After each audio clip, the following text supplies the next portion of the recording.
بسم الله الرحمن الرحيم. السلام عليكم ورحمة الله وبركاته. أردت دمان iyo dadka kale ee daawan doona cashirkan waxaan halkan ku soo gudbin doonaa kombiyuutarada iyo qaybaha ay kala yihiin. in badan oo dadka kamida kombiyuutarka waxa laga yaabaa magac inuu u doorto qofka, laakiin magacaas waxa ka horeeya inaad iska fiiriso afartan qaybood ay kombiyuutarada u kala qaybsamaan.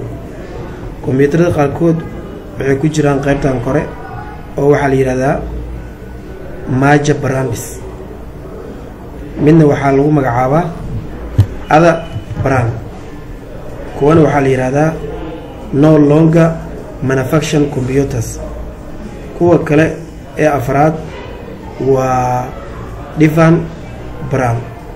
marka afartan qaybood ee kombiyuutarada u kala qaybsamaan, tan ugu koreeya ugu wanaagsan, tan ugu koreeya haddii aan idiin sharaxo qofka markuu kombiyuutar soo gadanayo ma HP Toshiba miya waxyaabahaas inuu isweydiiyo.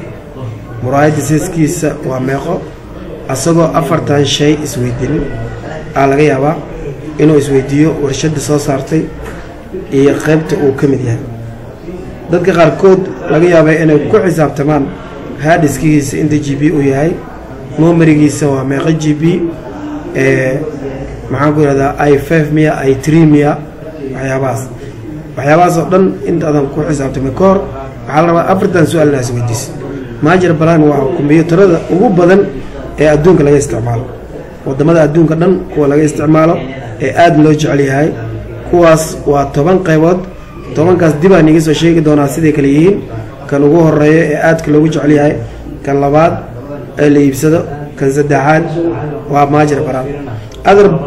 other brand waxaa waaye kombiyuutaro kale oo ay soo saareen wadamo kale oo magacyo kale qabaan, kuwaasoo wadamada inta badan caan ka ahayn laga yaabay wadankaad joogtid in isbeerkiisa aan la helayn, adigana kombiyuutarka iska soo iibsato.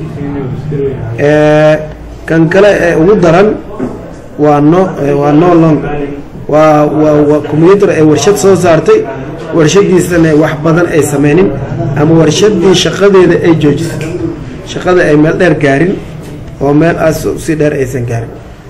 midka kale ee afraad waa midka ugu daran ee ugu xun, kaasna waxaa waaye kombiyuutarada la sameeyey oo warshadihii sameeyey suuqa ka baxa.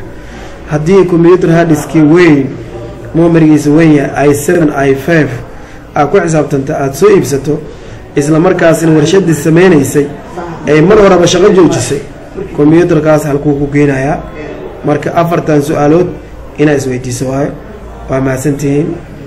su-aalo ku saabsan kombiyuutarka haddaa rabtiin waana soo weydiin kartiin. aad iyo aadaan ugu mahad celinaa sida muuqaalkan usoo daawateen.